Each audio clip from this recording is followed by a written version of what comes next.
Hello, folks. How are you? Okay, no sound. That's a bit of an issue. Was that no sound just on that video, or was that no sound? You're still getting no sound. This does pose me something of an interesting issue. I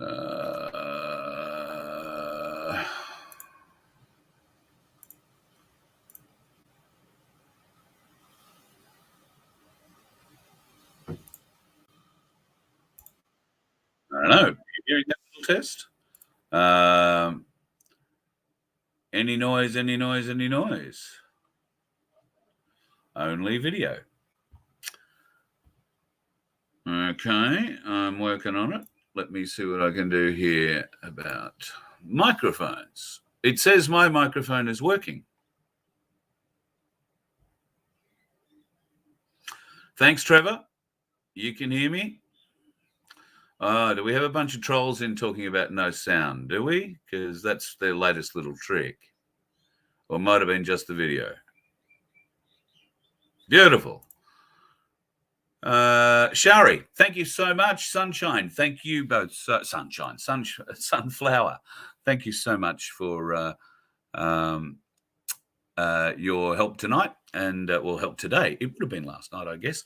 Yes, we ordinarily would go forward and do a QSI show on a Saturday night, but there are a few things happening in the world that meant maybe doing it today was a bit better for people. And by the looks of it, a lot of people like doing it at this time on a Sunday. We have our regular panel pretty much joining us. Jim hasn't come in yet, which is rare because it's not 2:30 in the morning for him this time of the day, but we'll see what it goes.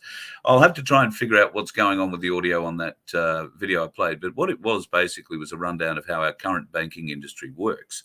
And it's a bit of a shit of a way it works. So I think most of us who are a little bit awake at least understand how the banking system has been controlled now forever and how it is breaking down. But that video really did show it and explain it to anybody who is still teetering on the edge or maybe hasn't swallowed that pill yet and still thinks the banks are working for us, trying to help us. Like hell. Anyway, I'll welcome in our usual crew. Of course, we have the bloke who backs me up in every way. And, it'd be very hard to have a website without him. And he's also turned into quite a good friend and a great sounding board, my mate Vince. How are you, buddy? Yeah, good. Looks like I need to actually put another light on because you can't see me well. You do seem to be fading into your own background. If you weren't bald, we'd be having a few issues, I think. Well, let me just flick another light on. Invite in the other guest. You do that, and I'll bring in Jane. So, how are you, Miss Jane? I'm good, thank you, Carl. How are you? Very decent indeed. Thank you so much for the time that you've spent with me this week. And Jim's not with us yet, so no, he's not with us yet. So we'll wait until he does pop in. If he does, he might be caught up with other things at this moment. So we haven't been on for a couple of weeks. I made a trip up to far north Queensland and connection issues and God knows notwithstanding. And then I came back with a not quite but nearly busted foot and was feeling sorry for myself, basically. So I'm glad that we're back. In fact, have had a lot of reaction in the chat and even a couple of emails already saying that maybe we could do this on a Sunday more often. I know Sunday lunchtime isn't necessarily good for a lot of people, but we could potentially do it a little bit earlier if that was going to fit in with everybody's plans. We could maybe do it at 9:30 on a Sunday morning if you guys want to think about it. We'll put it forward and might make it a bit easier, a bit earlier in the night for Jim too. So he's involved in a lot of other things, of course, and his Tentacles of the Cabal series is one of those at the moment. They're putting out stuff on a weekly basis, and it's really good watching. It's very informative, and I've got to say, I complimented him the other day on it. The timing of it is brilliant because it keeps your attention perfectly and ends leaving you wanting more. So they're putting this out in a very, very good way and a great shareable fashion. So guys should be highly commended for that. So there has been some change in the knowledge base that I possess when it comes to crypto. Ta-da! Jane has finally convinced me. I'm not saying Jane. I have finally been convinced by everybody who I know in the crypto world to get a Lobster wallet. So I've gone and got myself a Lobster wallet. I didn't really know what to do with the Lobster wallet, and as I have no money to go pouring into such things, it sat there with a zero balance until I get this weird little email. It almost sounded clandestine, and there were Russians involved, folks. I'll tell you now, there were Russians involved. My ears went up, my eyes squinted a bit. I gave it a good look, and then I rang Jane and I said, "What the hell are you doing sending me emails about Russians?" So, Jane, do you want to explain what happened? A few weeks ago, most of Task Force and the really high-level volunteers in QSI got a gift from Stella Russia. So me being me, didn't keep it all for myself, and I gave some to Carl so that he could have a little bit of a play in Lobster. So we were all gifted some XLMs. So yes, I gave Carl some, and I gave some to a couple of other people as well. And yeah, one of the kids had been looking at and when I say kids, I mean one of my son's mates. He'd put a little bit into his Lobster wallet, but he was really keen to look at getting into some of the group funds, because a lot of the group funds at the moment, especially the current ones, have an XLM cashback as well as the token cashback once we reach a certain level. And so he was really keen to get into that. So I gave him some XLM, and Carl's been doing a little bit of the same. And this kid was in here last night, and we were adding some trust lines for some things that he'd been adding. But in the last 2 weeks since I gave him his little present, he's more than made that back in XLM. So he then decided, well, last night he had enough XLMs. He was going to go and max out his sovereign gold bonds. So he did that. And then, of course, probably within an hour of him doing that, there was a lovely little glitch, and his wallet had, instead of having $100 and something value, it was over in the millions, because it had a little bit of a glitch, which was it's just a little sign of what's going to come. So yeah, Right. he was excited. He was a bit excited, and he's still excited today. He's already rung me once. So what you're saying, Jane, is our banking future involves small little glitches that we can get excited about, but that money will disappear again, and you'll go back to your right. Eventually, it's going to stay. Eventually, right. it's going to stay there.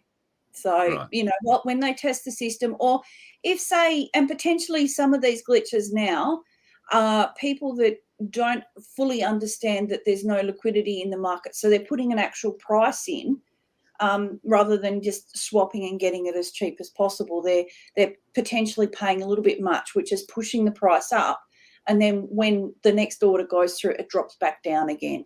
So yeah, it's that's the simple version. Okay, so I have spent not all my XLM. I think I have 14.99 XLM left out of the 100 that you gave me, and thank you very much. I'm treating this as an experiment for us all. I'm not selling it. I'm not trading it. I'm not doing anything with it. I'm seeing what it does. What is the next step of this process? So I think I've got what am I in, 5 or 6 or 7 different things for about 10 XLM each, or whatever it is. Now it's just a sit and wait process. Is that how that works? Mm-hmm. Yeah, sit and wait. So because we've put it into the group funds, which is a minimum investment of 10 XLM, and every group fund that you have deposited into does have an XLM cashback, as well as the bonus tokens for the tokens that we've put it into, for the ICOs that we've gone in to close out. I think one of them was Microsoft. So when that actually closes, the developer will send the bonus tokens back to the QSI group fund. So by pooling our resources together, we have a bigger going after the higher tier to get the highest level of cash back that we can for the incentive on the ICO, because these incentives only come in on the ICOs, which is the initial coin offering. So what happens if when it closes, there are still a lot of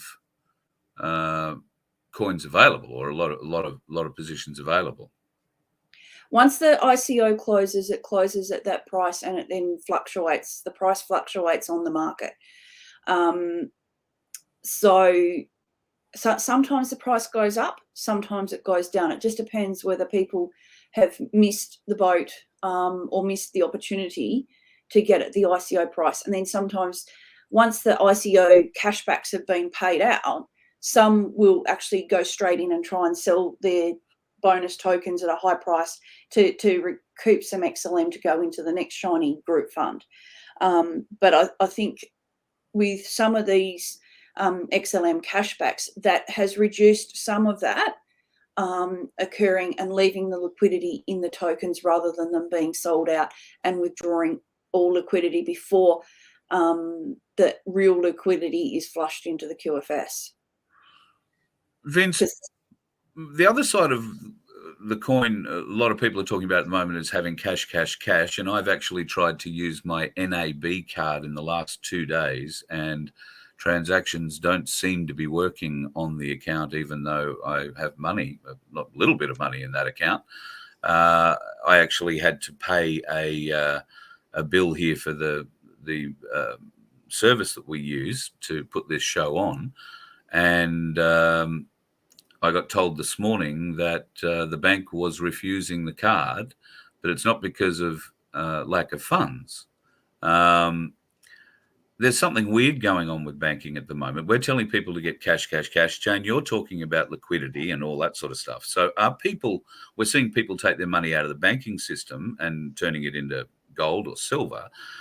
Are you suggesting, Jane, that there is now a draw on the crypto market where people are taking the money or taking the crypto and running, so to speak, and converting it to cash? Is that what the liquidity side you're talking about is? No, not necessarily. What I'm saying is that they're cashing out of the tokens that they're purchasing as part of the group fund. So with each group fund, there's an added bonus of cashback that is given out because we reach a certain tier. So I think one tier was at 5,000%. One of them was even more than that.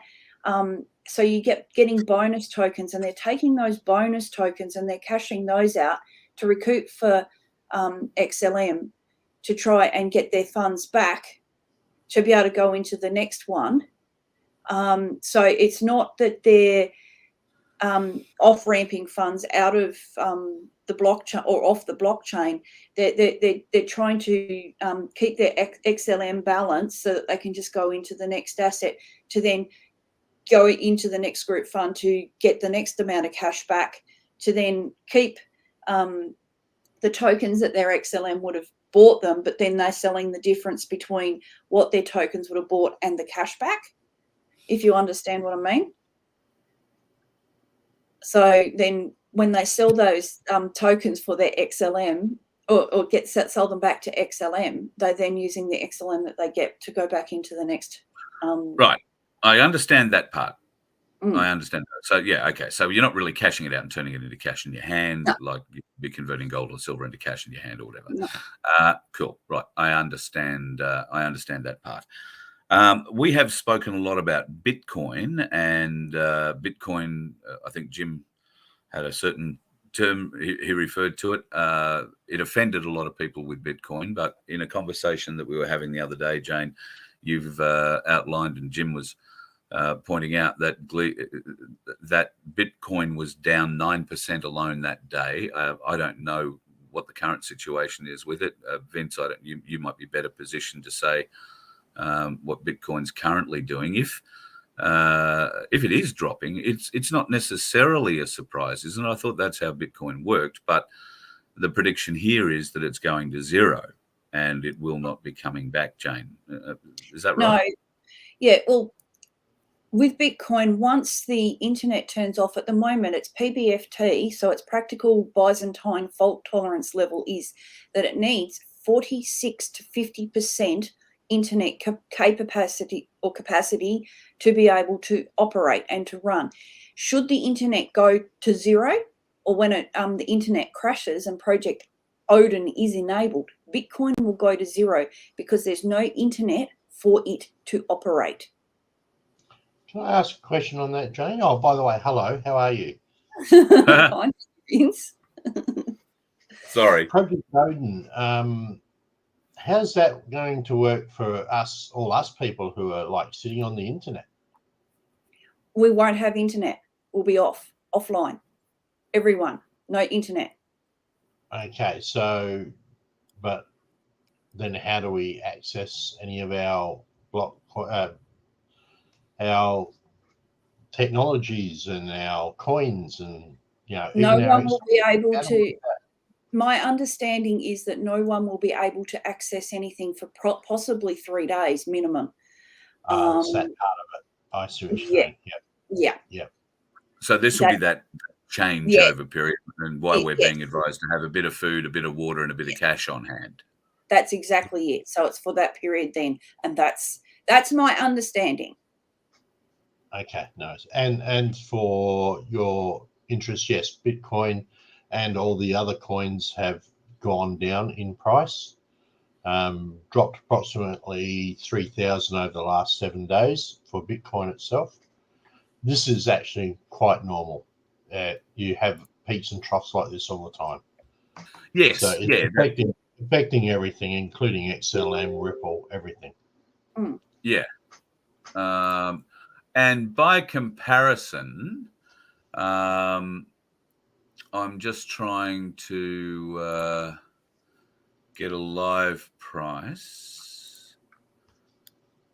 Silver is currently sitting at $37.50 per ounce. That in the last 7 days has gone up $2. It's sort of gone up, dropped down. But it peaked a couple of days ago on the 12th at $38. It does seem to be on a little downward spiral, but it doesn't drop much before it comes back up again. And it's moving dollars per ounce at a time. So there is certainly things happening in the financial market, and it's happening in both the crypto world and in the, I don't know, what do we call it? The old school world? Is that the best way to describe it? Yeah. Don't know if you call it the old school world. I think you call it the very financially broken world. It's probably the better statement. What we've traditionally known is broken. Yeah.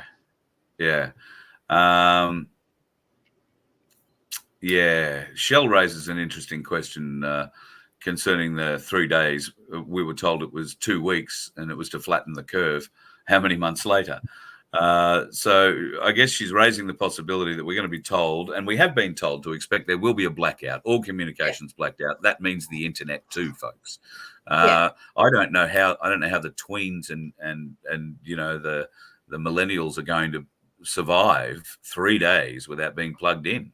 And God help the world if it turns into 2 weeks. Can you imagine the hissy fits they'll be throwing in the street and demanding we take notice of? We've also got Sunflowers asking a question: does QSI share your account with the government like the banks do? I'll let Jane answer that, but I already know the answer. I don't share anybody's account. No, not. She's not asking if you do. She's asking, does QSI share? QSI don't have a bank account. Okay, that's not quite. No, they don't share the information with the bank, is what Sunflower. QSIs do not look after the blockchain in that respect. And while the blockchain is visible to people, it's not shared who owns what wallet with the bank. Okay, so you basically, unless you notify who the bank is, right? So no. Sunflower's second question here, I heard 2 days ago, the good guys have decided to slowly merge the new financial system, fading out the old financial system. I don't think that would be possible given what the quantum financial system supposedly promises us. I don't think it can be slowly merged. There isn't a merging of technology for that. One has to get unplugged, the other one has to take over. That's my understanding of how most updates in any computer system work. Isn't that right, Vince? You've been the computer updating person in our lives. It'd be an interesting challenge to merge them. I don't quite see how they would do that. It would obviously, a clean break would be better, but we change processes all the time. We change from one operating system to another. So yeah, it is feasible. It could be done. I've not heard it though. I've not heard that. Could this merging actually be taking place now, and has been in prior weeks? We've heard from banks and bank employees, management particularly, that they've had to undergo courses in learning how to deal with a new financial system and financial regulations and da. Could that be the merging of the two systems that is being referred to? It's a behind the scenes merging, so that when the switch is pulled on the fiat financial system, there will be no outward outside of 3 days. Let's hope just 3 days, where all the plugs are pulled, and you'll find your old ATMs in many places will get replaced, and you're plugged back in again. It'll all turn on. But during that period, we're led to believe that there will also be a transmission on every channel, 8 hours. 8-hour movies sort of repeated, if you like, 3 times a day, and they will go on for the duration of whatever that outage is. So that would indicate a new form of transmission, because one that doesn't need electricity or anything else to have your TV come to life and transmit it, or your phone, or your whatever device. But it'll be the only thing it gets. So there's some big leaps in technology. There's going to be some big leaps in communications and banking. Could this be a series of red pills over 3 days? Okay, we've unplugged you, give you 24 hours to think about life without the internet for a while. And then just to show you that we do have control, we're going to broadcast to you without there being any power or anything in your television. It's just going to come to life. And you're going to see these movies whether you want to see them or not. That'll wake a few people up. Yeah, look, and who knows how they're going to do it, and we're probably not going to know until it happens as to how they're going to.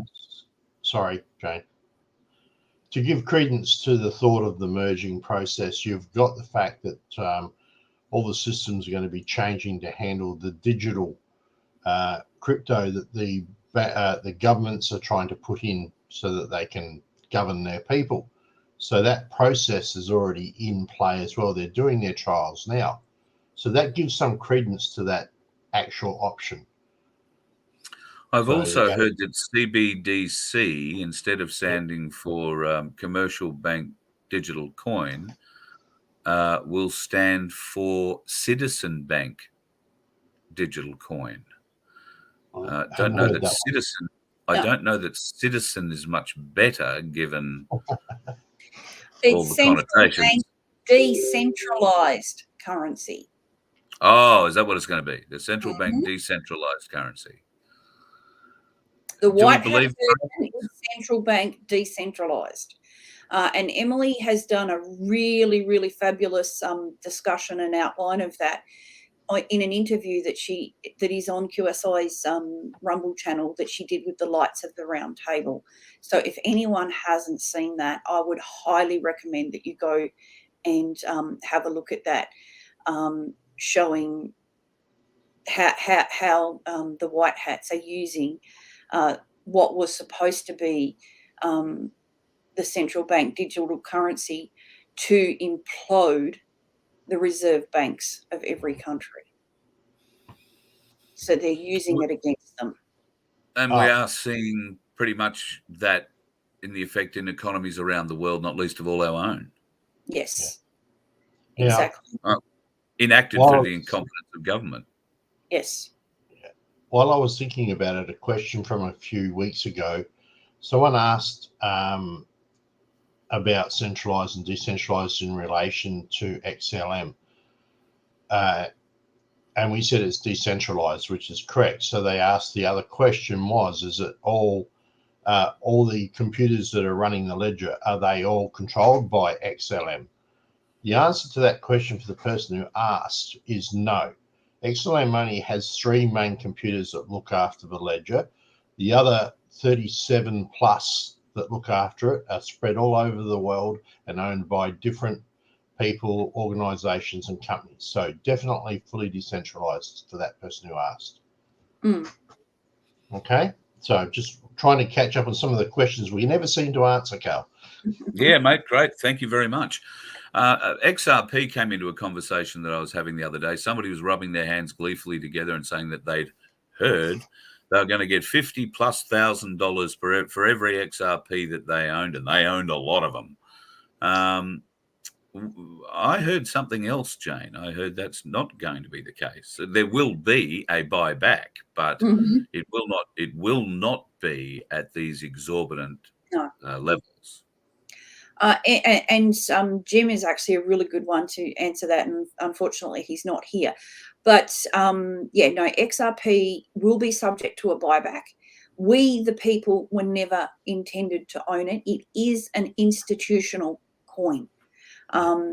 It's not the be all and end all. Stellar is the keystone to the QFS. So because everything is coming onto Stellar, and all our everyday transactions that we, the everyday people, are going to be doing will be going through Stellar. If we purchase a property, it'll be done on Stellar, and you'll have an NFT or a smart contract for your property settlement, or contracts moving forward will become smart contracts. You will program it and it will automatically update. If you make a minor change, it will automatically update on the blockchain. It will all be on the blockchain, and it will all go through Stellar. So that is, and that's in that interview that Emily did as well, with the Lights of the Round Table. And yes, I did rewatch it the other day. So that's in there. Everything's going to go through Stellar. But XRP, for those that are going around and putting exorbitant prices on XRP, nobody knows. We really need to see the revaluation of our precious metals, so gold, silver, platinum, palladium, all of those metals. We need to see the revaluation of those before we're going to see any real value in our digital currencies that are backed by those metals. And, we don't fully understand at the moment how much, whether it's going to be an ounce of gold, a gram of gold, or whatever's going to back up each token. We don't know. We haven't been told. So how can we put a value onto, or a futuristic value onto those tokens without the revaluation prices? So we just need to follow our instincts, do what resonates with us, and if something doesn't resonate, walk away from it. That's fine. No one's here to tell you this is what you've got to do, bang bang bang. Follow your instincts, trust your gut. Yeah, trust your gut. And I think that's what a lot of us have lost the ability to do. We haven't deliberately lost it. It's sort of been drummed out of us, been programmed out of us. Our life has been made so easy in so many ways, and we haven't had to think our way through problems. Solutions have always been presented to us. So that's why we don't find a lot of problem solvers in our community. We find a lot of whingers. We find want a lot of wannabes, but people who actually get out and solve problems, and I'll put Darren Bergwerf up as one of those blokes straight away. They are not as thick on the ground as we would like. We need more blokes like him in different fields, in every range, and women in every range of endeavour to step up. But that's getting onto another side of the story, and don't get me ranting about that one just yet. So we've seen some action in the Federal Reserve Bank over the last week. We've seen, and this is just to try and wake up a few people who might be scoffing and looking at weird things and saying, well, there's nothing weird about that. The Reserve Bank last week lost the ability to dictate what our interest rates were going to be. Mm-hmm. Does anybody find that interesting? Yeah, and in the article on that, Carl, what I found interesting, there was a paragraph, and I'm going to have to find it on my phone. There was a paragraph in the article that I screenshot because as to who is going to be responsible moving forward. And some of the recommendations will require work with the Council of Financial Regulators, which is made up of the Australian Prudential Regulation Authority, Treasury, and the Australian Securities Investments Commission. I can tell you that ASIC signed up to SPEAR, which is Stellar Protocol Integrity Audit, in July last year. So ASIC are SPEAR compliant and are under white hat control. So the fact that ASIC are going to be on that board setting interest rates suggests to me white hats. You got any thoughts, Vince? He's on mute.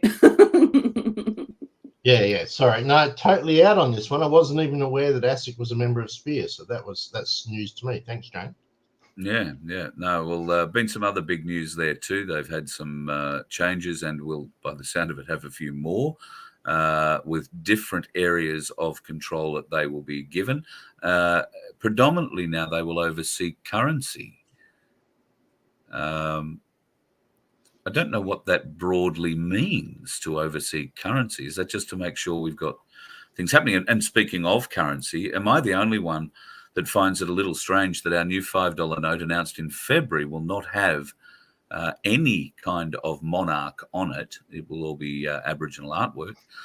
And that they are not updating any of our notes from Queen Elizabeth II heads to King Charles III heads at all.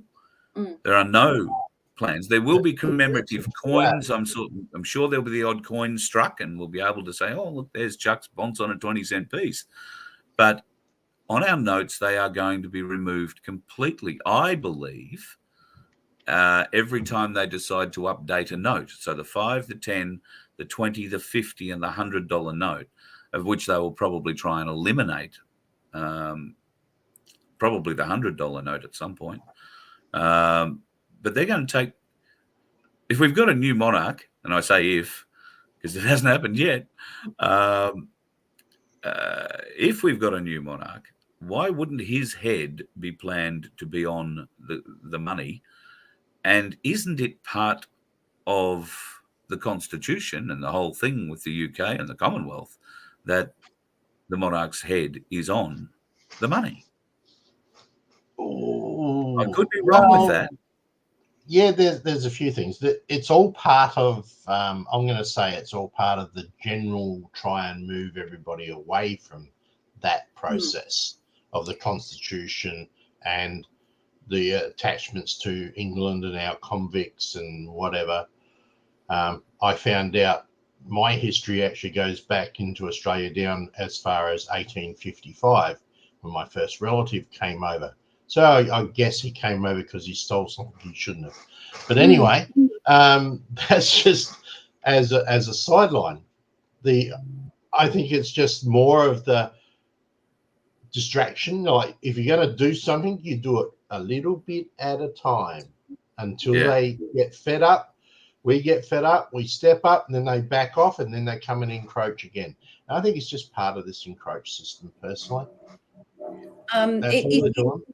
It could also be part of introducing or slowly introducing the rainbow currency. Yeah, I'd agree with that too. I could be wrong, but my thought is that it's the slow introduction of the rainbow currency, so that it doesn't hit people all at once. So yeah. Well, it's like when they Bluebells. changed from Commonwealth of Australia on the letters across the top of your note to just Australia. Just Australia. They just faded one word out over time. Yeah. That's how you do it. Yeah, exactly. Yeah. And people don't tend to notice. If you do things gradually, people don't tend to notice. They just accept it and keep moving on. And that's how, the cabal and the deep state have got away with doing things, because they've said to us, well, we've been telling you in plain sight. They believe that, if they tell us what they're doing, and we just accept it, that we've taken it as that we accept it because we haven't said anything. We haven't stood up and said anything. So they just take our non-saying or us not saying a boo as being our compliance. So they just keep going along on their merry way. Yeah. This is why having silver as a backup or gold as a backup is a really good idea, because we just don't know where they're going to push it. And unfortunately, digital currency is programmable. They can turn it off in a second's notice. So, so having other forms of income is a good idea. And when you look at things individually and separately, they can appear not to be encroaching too much. But when you start looking at everything like a programmable currency, street cameras on every street that not only identify who you are, what you're driving, where you live, where you go, what you do, but who you do it with as well. But they can also listen to conversations you're having while you're standing at the traffic light waiting to cross the road, and track those conversations as you walk along streets. They can identify you. Facial recognition is now going into your local council areas, and they're doing it for your safety. But as I tried to explain in a chat to a former councillor yesterday or the day before, it's through decisions made by local council for our safety that these death by 1,000 cuts measures are made. And I said, so you'll do 1,000 things for our safety, cameras in everywhere, facial this, recognise number plate that, police helping you here, doing this there, making sure people have to wear masks and da-da-da-da-da. And one day there will be a message that says we all have to stay home for a few days.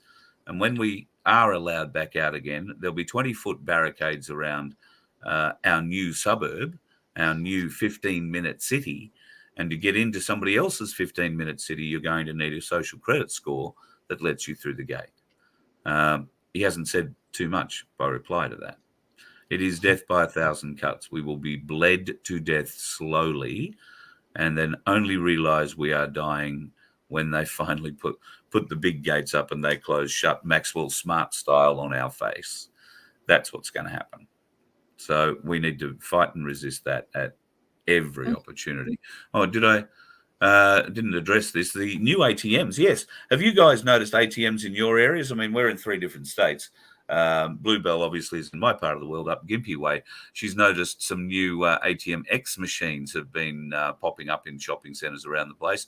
I've noticed some new ATM machines in shopping centres in Sunshine Coast and northern Brisbane, and they look similar, but they're not freestanding in the aisles yet. These are wall machines, like going into shops. They look a little bit larger, if anything else, and have new sort of branding on them. But, it's like another company's taken over an ATM machine and this is their new branding. But the machines themselves look pretty swish. I haven't used one, but could this be the new wave of rainbow currency machines? Because they were testing those in America, as we know.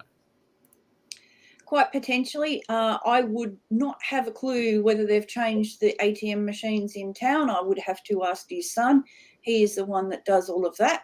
And yeah, so that one hasn't been in my wheelhouse for a number of reasons. But yeah, I'd have to ask those that are using them. But it does not surprise me that they are being updated and changed, getting ready for switch to rainbow currency. It would not surprise me at all. Yeah. In What our about you, area, Vin?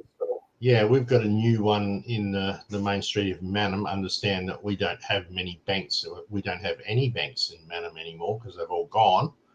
So, but a new one just turned up at the chemist, and it's being run by a different company, which is cahoots with some banks. So you can use your bank card to get your money out there with no charge.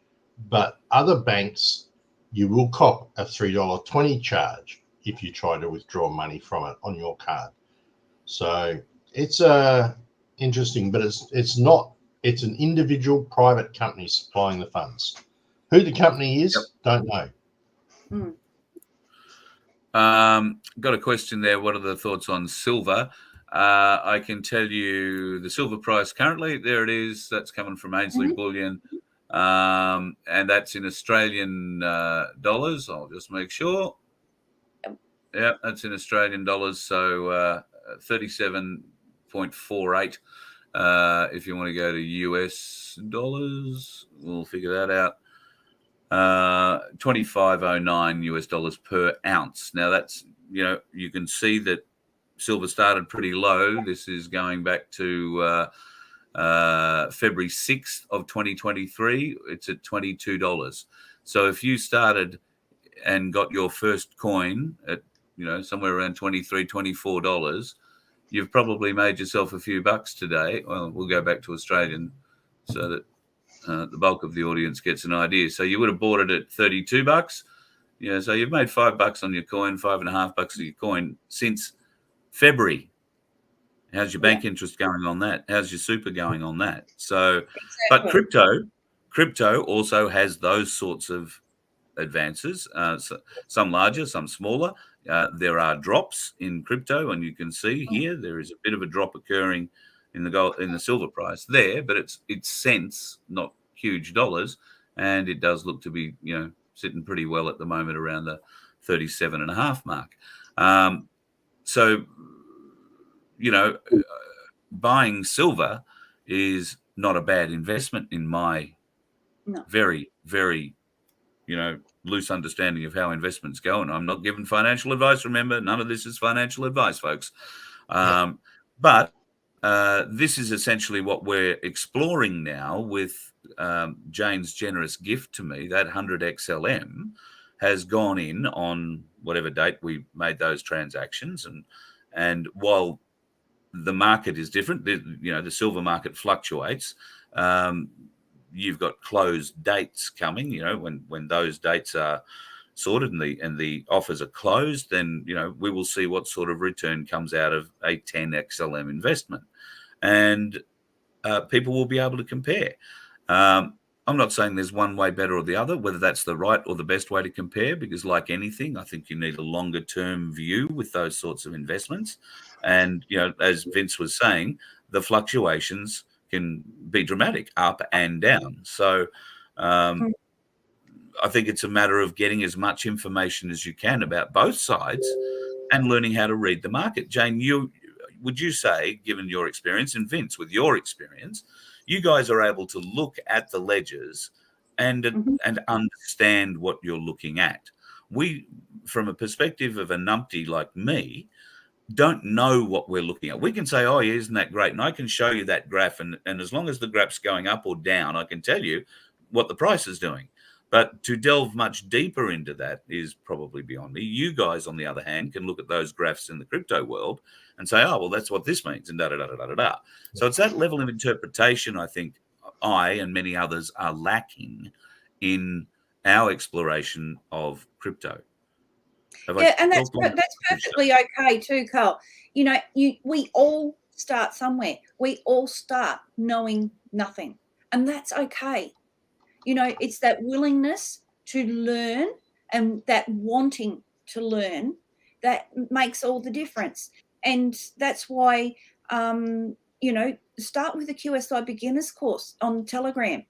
Start with that and work through the QFS proofs, then go through to the basics, learn how to use your Lobster wallet, and then into the and set it up on your Telegram, and then you go into intermediate and learn how to do some basic trades, basic swaps, contribute into the QSI group funds, and coming will be a more advanced course to learn about liquidity pools and all of those sorts of things that go along.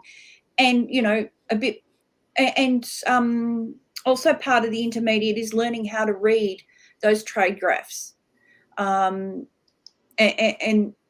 yeah, that's pretty much it. You learn how to do it. When I first started, I knew bugger all. I knew a little bit. I hadn't really done much on the stock market. It was there. It was something that I sort of had a vague interest in, but I didn't get involved in. But then when this came along, I've just grabbed it with both hands. Everything's been saying, go for it. This is the thing for you. So I've just gone with it. I've had the time to research. I've had the time to read, to learn. Yes, I've button mashed. I've pushed buttons. Yes, I've done some stupid stuff. But we all do that when we're learning with it. And if I can, learn from my stupid stuff that I did and actually help someone else from avoiding those pitfalls, then I'm going to share that information. And that's a lot of what the QSI educational course is all about, is teaching you from all the stupid stuff that we did when we were button mashing and learning. We've all our mistakes have been highlighted so that those coming after us don't make the same mistakes. And don't, just because I've got a knowledge now does not mean I know everything, because I don't. And as long as we continue to learn each and every day and are open to learning, then we're a long way. But the most important thing, and I'll go back to it, is trust your instincts. Listen to your intuition. Connect with your inner guidance, because that's paramount. Absolutely. Instinct. And we've got to get more in touch with that little voice inside us that tells us what's going on. Lisa, current price, $1,291.03 for a silver bar of 1 kilo, if that's what you're asking. Gold is a bit more expensive. I think it's around $3,000 an ounce at the moment, and a kilo, that'd put a kilo up near $100,000. So the coins are very nice, a bit smaller. There are silver coins available, but not very many of them coming from the Perth Mint. People snap those ones up pretty fast, and they are a bit more expensive. I think they're about $1,900 or $1,800 or $1,900 if you wanted to get your silver in a coin state. Or you can plow a bit of money into crypto and see which way that goes. I've been told that I need to get an NFT on my voice. I wasn't sure exactly what language that was until it was explained to me that a non-fungible token gives me the power to control fungi or something. Because that's really what it sounds like to me. It looks like we're going to be talking mushrooms, and will my eyes go cross-eyed? Am I going to be able to sell it and make anything out of it? What and how would an NFT benefit a voiceover guy? Can you explain that to me? My understanding, Carl, and I'll be happy to be proven wrong, is it's like a copyright, so that you retain ownership. Right. Well, I can understand how that could be helpful. Does it give me any way to enforce ownership of my voice when a client is using an ad I may have read a year ago and they paid a 1-year fee for, and they're using it 5 or 6 years later and have been constantly but not paying for it?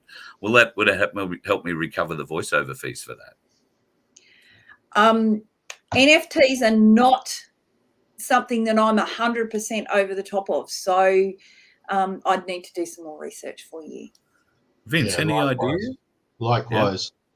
And a lot of NFTs are usually attached to beautiful digital pictures or bits and pieces where you can sell a particular thing. That's one type of NFT, but I'd have to look into the rest. I've not gone down that path. When that all started coming about in crypto, I was too busy saying other things about freedom and choices, and so I was in that direction. I wasn't in that one, so no comment. I understand. No worries. All good. All good. All good. I will look forward to getting some information because I'm sure there'll be a ton of people listening who know a bit more about it, and they can email me at carl@vofhq.com and enlighten me.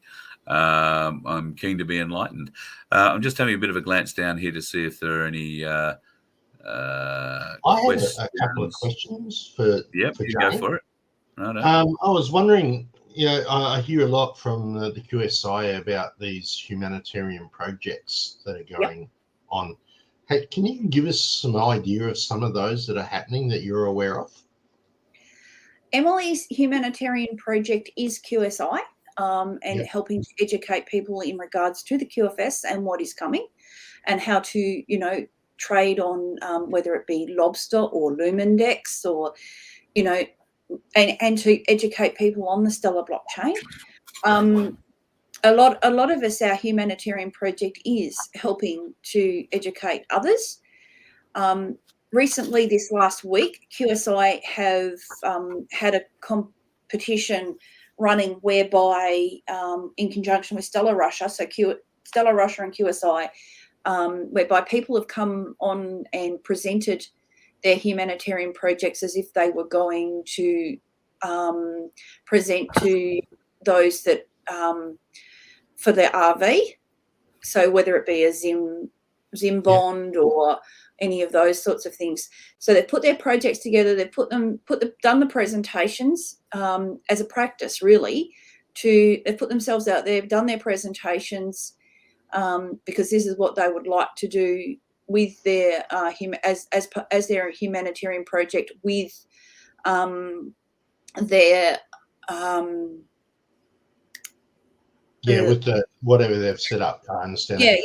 So what were some of the humanitarian projects that they sort of were showing in those presentations? Did you manage to catch that? Because I didn't see that at all. Yes, I actually hosted 3 days worth of them on QSI. So yes, I do know a little bit about them. There were some absolutely fantastic projects. Robin from QSI New Zealand North, and yes, I do know Robin. I talk to Robin every week on the New Zealand call, and she did New Zealand's housing. And there's a real issue with housing in New Zealand, and the condition of housing and the mold in the houses. And she's got a real workable solution that they've been trying to work on for a period of time, because, her family are architects and they're involved in construction and those sorts of things. So they've got a real workable solution, and she's hoping for her, or she will be for her humanitarian project, been doing things in communities to address the standard of housing for those less fortunate than ourselves, to make sure that they've got suitable housing so that they've got no mold growing in their housing or houses, to reduce health effects like asthma, which is that come from mold spores, breathing difficulties from mold spores, those sorts of things. Then there was another guy, Yuki, who is in Australia, was talking about medicinal cannabis and hemp, and absolutely phenomenal what he wants to try and do. Others looking at victims of domestic violence and how to support them and help them heal. What else? And again, South Africa was housing. This is the beautiful part of what QSI is about, this part of it. And being able to go out and help the people and do that, and having a blockchain and a way of funding it, I reckon, is a great idea. So I just we hadn't heard, we knew that it was about, but we hadn't heard much of the ideas that were being put forward. So it was great for you to be able to give us some of them. Carl, I'll hand it back to you. But if anyone wants more information on how to put together a humanitarian project, QSIresources.com.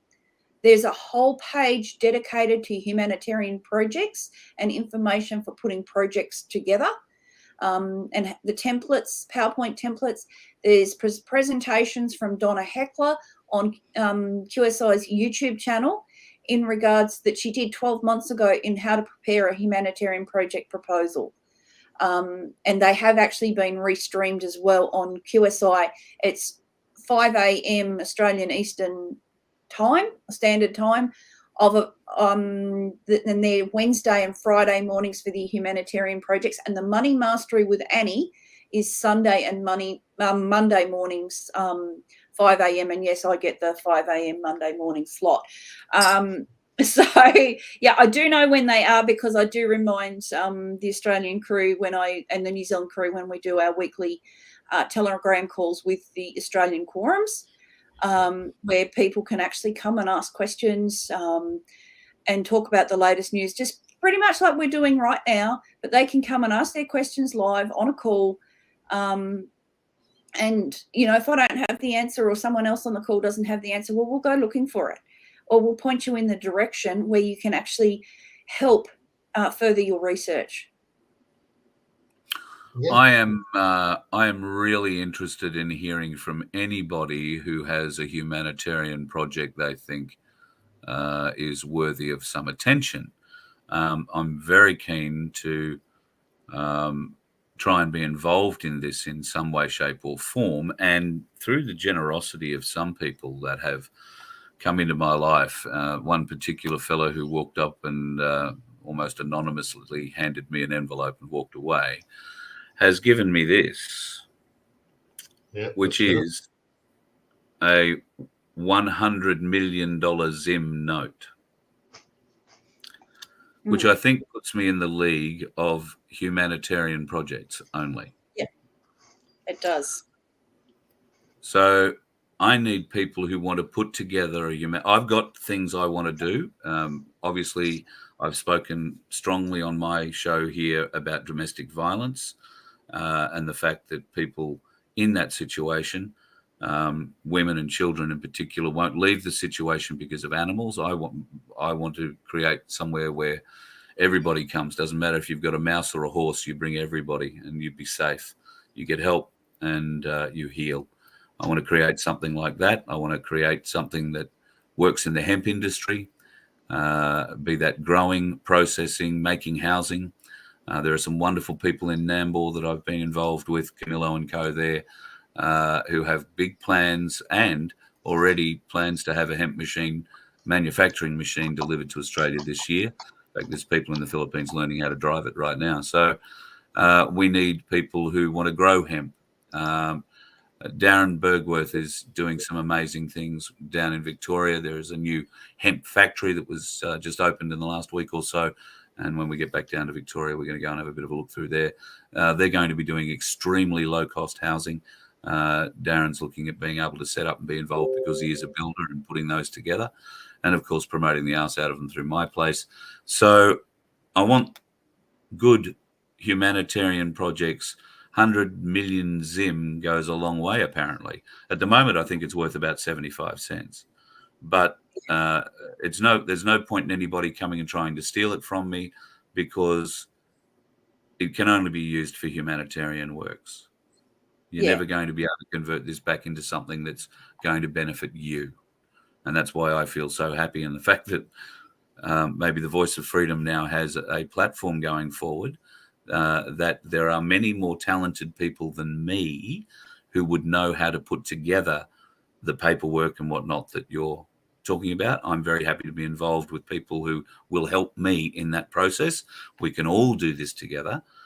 This can be a 100 million Zim project for Voice of Freedom. And it doesn't have to be just about domestic violence. It goes a long way. It doesn't have to be just about housing, but it does have to be about community. It does have to be about bringing people together, and it cannot be divisive in any way, shape, or form. The more places, the better, as far as I'm concerned. And if that means people in New Zealand or New Guinea or some places closer to home, Samoa, Tonga, those sorts of places that need things, great.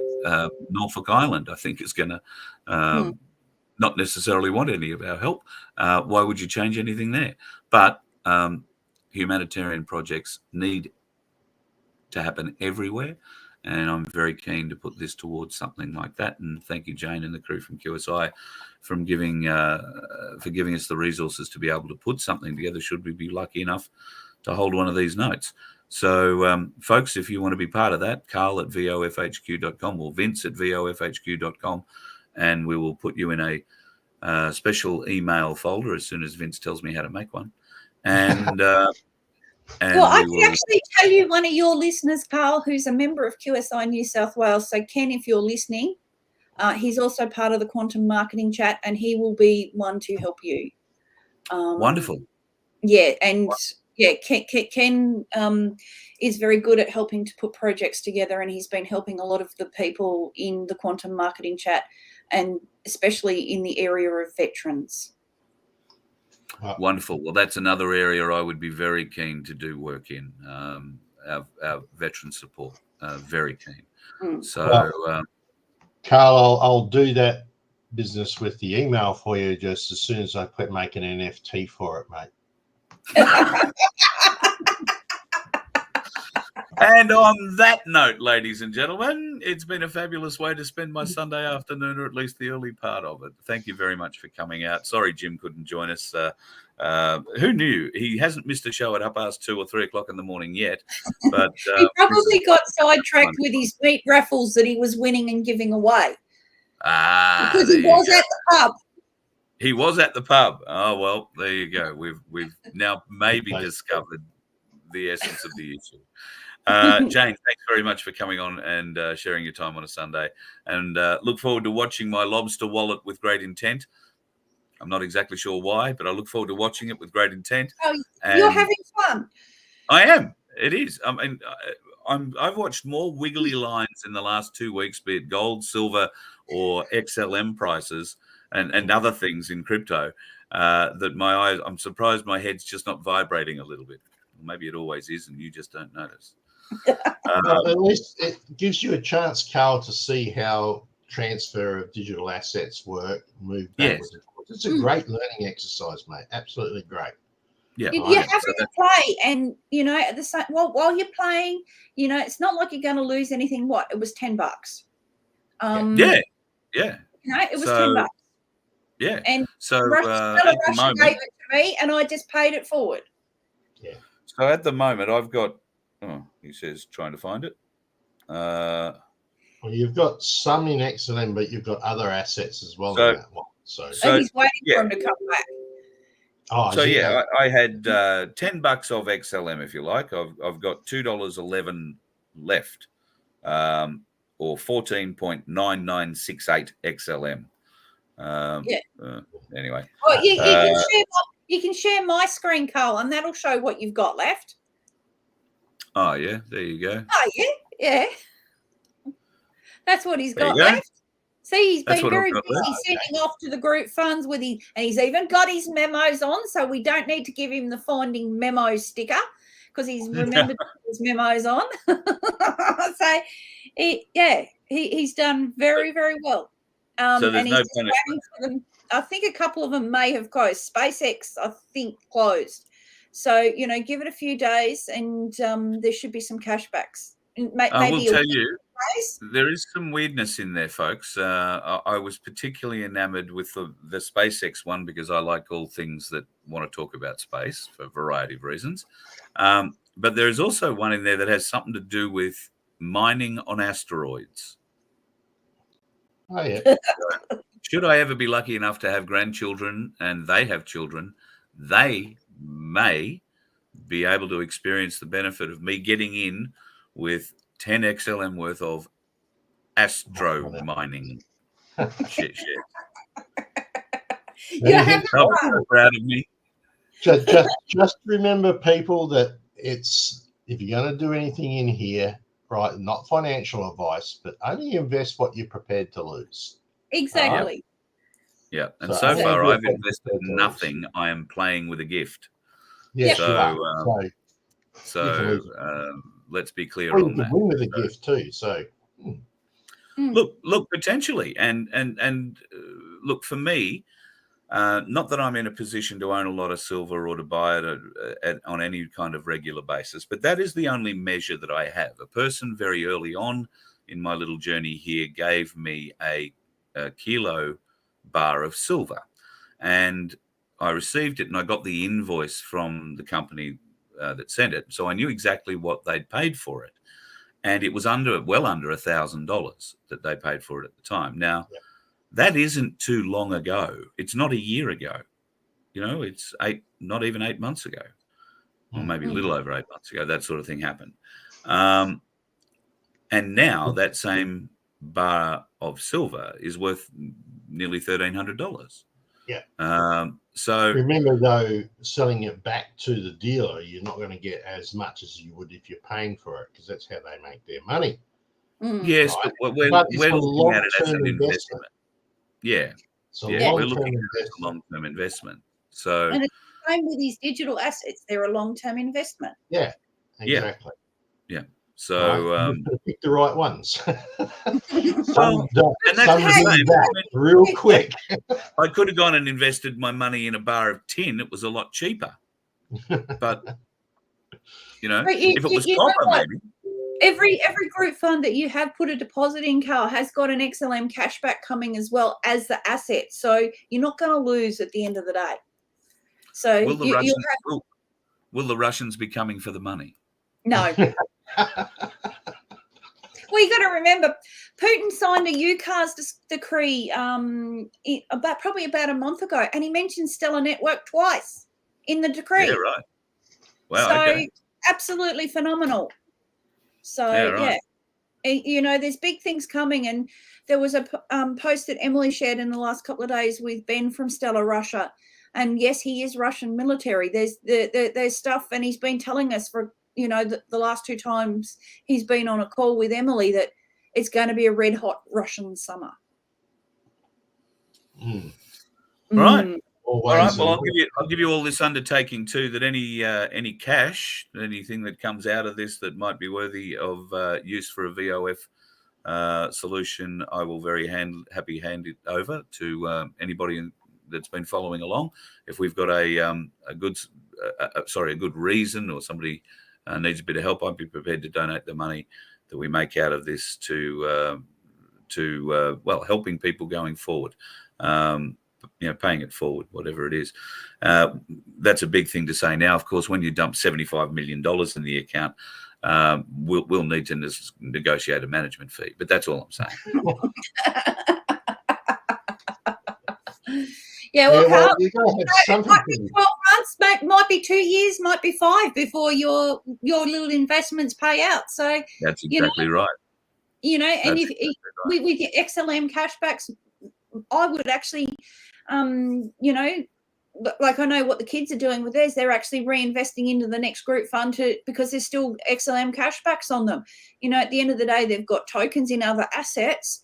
So is that dependent, Jane, on hitting the number? Yep. Some of them are, some of them aren't. If there's 500,000 people required to invest at X amount of level. It's not the number of people, it's the number of XLM that are invested. But the XLM cashbacks too are primarily for those that are investing through QSI in with the group fund. It's not, the XLM cashbacks are not available outside of the group fund. Okay. All right. Confused. Can you explain that, Jane, please? For those that are contributing through the QSI group fund, the cashback, the XLM cashback is an additional bonus on top of the token cashback. Okay, so if I was going to go and spend some of my XLM to say by mining on a asteroid along with Carl, if I bought that individually just as myself, that wouldn't make me eligible for the cashback because I'm not part of the group fund. Is that right? It wouldn't make you eligible for the XLM cashback, no. Okay. So you're better off tying in with the group fund. So then you become eligible for the cashback. Yeah, become eligible for the XLM cashback. If you go in at a tier level for cashback of tokens on an ICO, you'll still get those as an individual. But the bonus of being in the group fund is that the group fund's probably going to qualify for a higher tier of token cash back. So therefore, you're going to get more tokens back for your buck. Which means you need to be a member of the QSI group somewhere so you can join in the total. Okay, cool. More understanding of the rules of the game. No worries. Brilliant. Thanks. Somebody said in the chat this is very pyramid-ish, meaning pyramid scheme-ish. Is there a pyramid involved in this process? Is this how this is working? It's all over the place, mate. There's no real pyramid. I was going to say, it doesn't sound like there's a point here where everything's funneling back to one point. Everyone, gets the same. Yeah. And if it was funneling back to one point, wouldn't we see that on the blockchain? Yes, we would. Pyramids See, I'm starting to learn. See? Starting. Pyramids working in money coming down and getting more expensive as it goes down through the crowd or the refunds. So it's not in that way at all, because if I join up with Jane in her group somewhere, I'm just one member of that group. All right. Yeah, and I have exactly the same rights as Jane and everything else. Yeah. So not pyramid in that respect, no. The minimum to buy into one of the group funds is 10 XLM. And yes, every member is divided equally to get the XLM cash back. However, if say you put 1,000 XLM into the group fund, you will get the actual token that you're purchasing equivalent, and your cashback will be equivalent to your contribution. Yes. So you will get more cashback tokens than the person that put in 10 XLM. But the only equal part is the XLM. Everyone gets the same bonus for their contribution. All right. And how do you join one of those groups? How do you join into the group fund? That the information is shared on all the quorums, the QSI quorums, or the QSI global announcement chat on Telegram. So Quantum Stellar. But do you need to be invited, or can you just join willy-nilly? If you wanted to put a deposit in, you follow the instructions on the group fund instructions. And that's how you send it off to. So say, for instance, I think Carl had Dubai Land on there. So the federation for that is QSIGF-Dubai Land *lobster.co. That will pull up the wallet address for that group fund. You send your XLM to that with the memo Dubai Land, and your XLM must be a minimum of 10 and no decimal points. No, that's all right. Now I know what you. Yeah, so okay. Whole dollars, only whole dollar trade, or whole XLM trade. I'll ask them questions when I need to. Don't worry about it. Minimum of 10. And look, if anyone wants to have a go at it, I would highly recommend, just if you're unsure of yourself, just go with the basic 10 XLM to start with.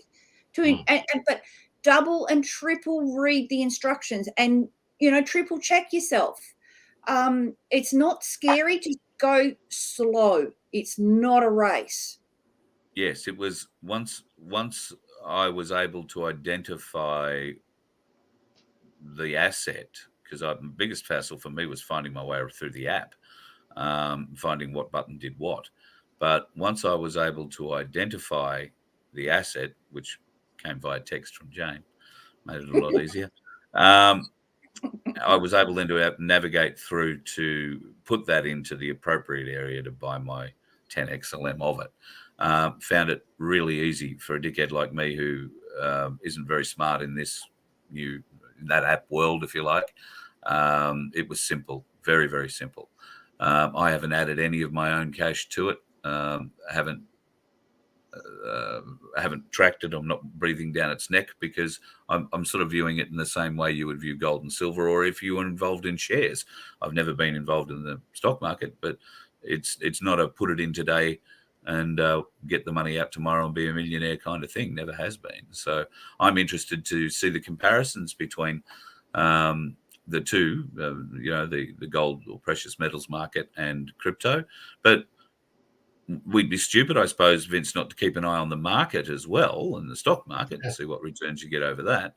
And if you are investing, and if you take note of buying your first coin, silver coin today or whatever, take note of the date, and then in 6 months' time, let's check back and see where everything sits. Or in 12 months' time, we look back and say, well, here's what we had on this date at this time, and this is what was paid. And we'll have crypto, bit of silver, and I'm not interested in the share market. I just fucking waste of money. But if somebody wants to do it with the share market, they can give us the results. Yeah, more than having eggs in more than one basket, Carl. That's the goal here, right? Yeah, being prepared, understanding it too. That's the key. Understanding it all. We all think we understand the fiat system. We really don't. I wish that video that I played at the front had audio properly working. I'll fix it and play it again in another show, because it really does explain exactly how we don't have the fiat system figured out. They've got us figured out, and that's how they control us. Well, they did have us figured out, and now we've taken control, and we're taking it back. And with that comes learning. With new systems, we need to learn. That's why, finding my way into downloading and installing myself, getting, the passwords for a Lobster wallet put together. Be that the right wallet, the wrong wallet, doesn't really matter. This is an example, and I'm prepared to share the whole lot. So with everybody, we want to learn. For me, it's a learning experience. So, and thank you to QSI Russia for their donation to you, and thank you, Jane, for passing Stella Russia, and sending it on to me. Really appreciate it, and give my best to Vlad. Yeah. Give your best to Vlad. He's the one that signed the UCAR's decree and mentioned Stella Russia, or mentioned Stella twice. And Stella Russia, some of the assets that you have invested in with your XLMEs are Stella Russia assets. So the asteroid mining one, I think, is a Stella Russia, SpaceX, Elon Musk. Who knows? Asset. Aussie Cossack might be talking to me. They're all collaborating. They're all collaborating. Who knows? Aussie Cossack might wind up talking to me again now, then, if I'm investing in Russia. You might be lucky. You never know. You never know, Carl. Thanks, Jane. Love your work. Yeah. Have a talk to Jim, see if he wants to come and do the show next week after he's been to the pub and won everything. Or exactly. I think he said he'd won 2 meat raffles and he'd given both of them away. And then I said, but you need to keep some for yourself too. You can't give it all away. Come on, Jim. Look after Jim too. We need you around for a long time. But yeah, there is a new issue of Tentacles of the Cabal coming out, and Nick and Jim are doing an absolutely fantastic job with that. Yeah, and the Wednesday weekly panel calls too, phenomenal. Yeah. Sesame Trusts were on that this last week. Oh, right. Okay. Yeah. Might be one I have to go back and try and watch. All right. I'm going because lunch is calling. It's Sunday. Go and eat. Won't be a spectacular lunch. It's just calling. I'm bloody hungry. Have yourself a lovely weekend. What's left of it, Jane? And we'll talk to you next week, and we'll figure out what time we're going to do this. I'll let folks know whether it's next Saturday night, or maybe we'll do another next Sunday morning show a bit earlier before he goes to the pub. How would that be? Yeah, before he goes to the pub on Saturday night. Yeah. We're dealing with 14 or 15 hour time difference here, folks. So 15 hours is behind us. So yeah. Cheers, Jane. Thanks a lot. See you soon. No worries. Thanks, guys. See ya. And Vince, thank you, mate. You can go off and enjoy your Sunday afternoon. How's things before you go? Quick update on My Place Manham. Going well. Things have been moving along here. It's nice to know that the My Place crew are getting a bit of a hammering from the main press. We're obviously posing a threat, even though, just like for us, all we've done is we've worked out we've got a place now that we can do our meetings. We've also got another person who's put up some acreage in their place. We're now making a vegetable garden. So we're going out to sort that all out in a week or two. So that'll be sort of like a community vegetable garden, but where we're going to plant lots that we can supply community with if need to. There's a whole heap of happening. And we're only a small town of a couple of thousand people. Yeah, wow, Right? that's great. So, and like the massive growth that's been happening, we've added more people to the MyPlace website now. It started off with 1 in South Australia. We now have 7 MyPlaces, and I'm off to talk to another group on the 1st of May about another one. So it's going well, mate. And I think it there's wouldn't 22 be in there. Queensland now. 22 Yeah. MyPlaces in Queensland now. Yeah, there's like 22 in Queensland. I can give you the numbers if you want. Wait 2 seconds. Yeah. Give us the numbers. Okay, Because it's quite spectacular. I know the Gold Coast is going ahead leaps and bounds in spite of some troll intervention. I think they're nearly at 1,000 members, or over 700 the other day when I looked anyway. So if you're on the Gold Coast, get onto my Facebook, MyPlace Gold Coast, and join. Go along, check them out. They had another meeting, I think, in Carrara last Friday night, and be another one this Friday night. A lot of the Queensland groups, a lot of the groups are getting lots and lots of members. As I said, we're only a small town, and like we have over 109 on Facebook already, just on our little group town. So there's 22 up and running in Queensland at the moment. Victoria has 51 MyPlaces up and running. Very strong. ATC's got 1. Northern Territory is our only standout at this point. We don't have any. And considering the amount of conversations going on between our Aboriginal elders and MyPlace, that should probably change, I would think, at some stage. Well, I'm talking with David Cole again on Wednesday night. I think we agreed. So I might bring this up with Loompa. He's in a position where they've kicked him off his land for the Balanu Foundation. Because he's been telling too much truth, and the government don't like that. They've defunded him and taken the land away. So not much help trying to find a bit of land for MyPlace with him at the moment. He's too busy trying to find one for the foundation. However, wouldn't it be great if we could get something together, land that could be used for the Balanu Foundation and the courses, the very important courses that he's been putting together for youth in the Northern Territory, and MyPlace. That'd be awesome.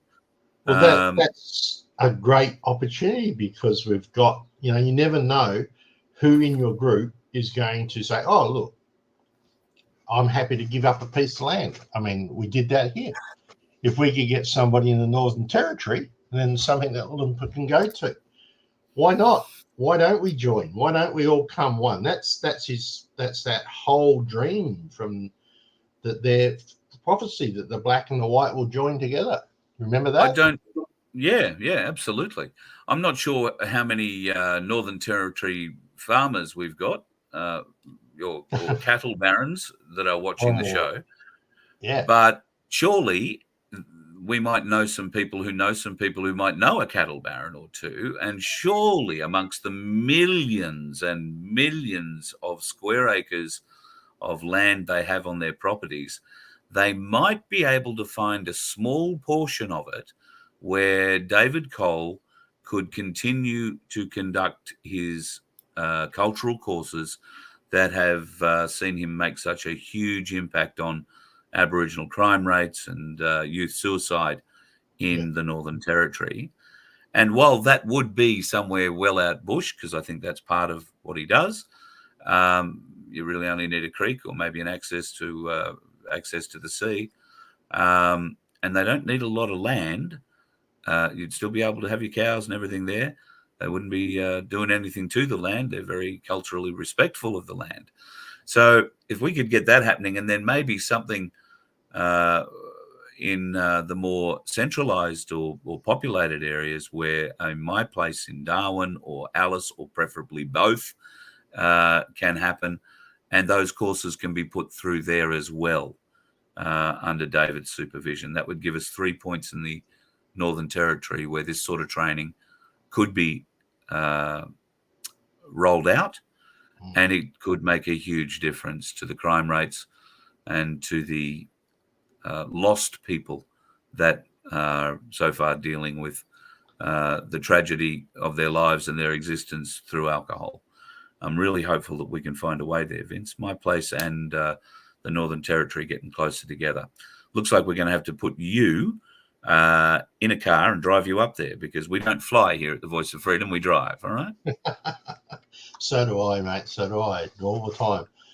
But no, it's definitely, I think, something that we need to look at. And I'm sure that as we continue to grow and as people realize that My Place is a non-political run and non-religious group of people who are just sharing their resources for the betterment of this country, then we will get more and more places, despite the hit job that's being currently done on us. I mean, yeah. I remember the ABC when I'm thinking to myself that wonderful professor who was saying we were such and such and such and such, and I'm thinking, I wonder if he can prove that in a defamation case. Yeah. Right? Yeah. He just called me a terrorist or something they like that. They just rolled him out to say some scary words, and for the 32 seconds or something in the 8 or 9 minute story that it was. Why would you even go to him for a comment? Unless you were not relevant too, which is even more the point. But ridiculous. Now, speaking of relevance and whatever, I know you want to go and eat because I can see your eyes are grumbling. All right, so I will let you go, but please remember, Carl does this off his own back, and he hates promoting himself and his fungible token voice. Right, I just put that one in there. Right, so but he's on there. Voice of Freedom. Become a member. Try and help out if you can, or just do a donation. Every little bit helps to get him around. He's got some ideas coming up that he may look at doing, which I think are great. I still got to talk to him a bit more about some of those, but please support Carl. If you don't, he goes off the air. So then when I'm driving to a My Place meeting, I've got nothing to listen to on the way there. Right? So, for my hour drive, I listen to Carl. So, don't leave me without any content. Come on, guys. Support him. Anyway, I'm going to stop. Thank you, mate. Yeah. Thank you. Yeah, I'll give you back your web hosting. Thank you, mate. The log of claims is available on the website as well. It's just beside the donate button. Actually, I don't know that it is, but it's right on the front page. If you haven't had a look at that yet, please do and send your opinion through. We're always keen to hear of your ideas, your thoughts and queries, if you have any, on the log of claims. John's put a lot of time into it. So far, it is getting overwhelming support. But we don't want to be those sorts of people who get caught up in the excitement of our own kettle drum response and think that the echo that we're hearing is in fact a huge crowd when it's only a few people clapping like lonely seals looking for a fish. So yeah, exactly right. So it needs to be seen by as many people as possible of all ages. You should be talking to your teenagers about this. Put this in front of them, see what it means to them. Do they understand it? Explain why it should be important to them, because education has to start with our young. We are going to die out before them. And if we leave them without an understanding, without the knowledge, without the ability or skills to fight back, then all we are doing by fighting back now is delaying the inevitable by a generation. You must teach the young people what we're on about. And I think the log of claims is a great thing to put in front of them. We want their input. We want to know what they would complain about it, what they would want changed, what they would want added, because eventually they are going to be us. They will be in their 40s, 50s, 60s and 70s, and they'll be saying, God, remember when mum and dad said? Well, let's not put them in that position. Let's not leave them without the skills. Teach them critical thinking. There's a thing just popped up, Carl. I beg yours. There's a thing just popped up from Balls Nuts Oz. Oh, yes. Something to do with Clarence River, and it's all Crown land there from the north. Can you find that one? Hang on, let me have a look. We'll all gather at the Clarence River, all Crown land from their north is where we will take the whole beautiful area. And there at the Clarence River, it will begin to remember if I can find their home. Balls Nuts, I'm coming to your place because I know that bit of the road down south very well, where they've built the big bridge. The Clarence River is a magnificent part of the world, Vince. I don't know if you've been there. She is a big river. She is Murray River scale size river, big river, just doesn't run as long, but big, powerful river, and has a lot of history on that river. And I had heard that there were, well, no, look, maybe this is for a different show and a different time, but that whole Clarence River joining, gathering at, and marking a line in the sand, if you will. I have heard whispers of that happening in northern New South Wales. So it sounds like the line is drawn at the Clarence River. Thanks, Balls Nuts. You better email me, Carl at VOFHQ. Tell me when we're all meeting, time and date. I'll bring some cameras. We'll be down there for that. Tell me which side of the river I should be on. Hopefully this side, yeah. Vince, thanks, buddy. All right, no worries. Thanks, guys. Have a great day. Yeah, that's exactly right, folks. You have a great day. Go out and enjoy your Sunday. Hopefully it's got a bit of blue sky. Mine's got grey and blue in places. There was a bit of rain earlier this morning. Got to get out. Got to go and wash the car. It's still covered in North Queensland bugs. Well, it could be worse, I suppose. It could be covered in North Queensland dickhead drivers. But thankfully, we didn't run into too many of those. You let one ant stand up to us, then they all might stand up. Those puny little ants outnumber us 100 to 1. And if they ever figure that out, there goes our way of life. It's not about food. It's about keeping those ants in line. That's why we're going back. Does anybody else want to stay? Let's ride!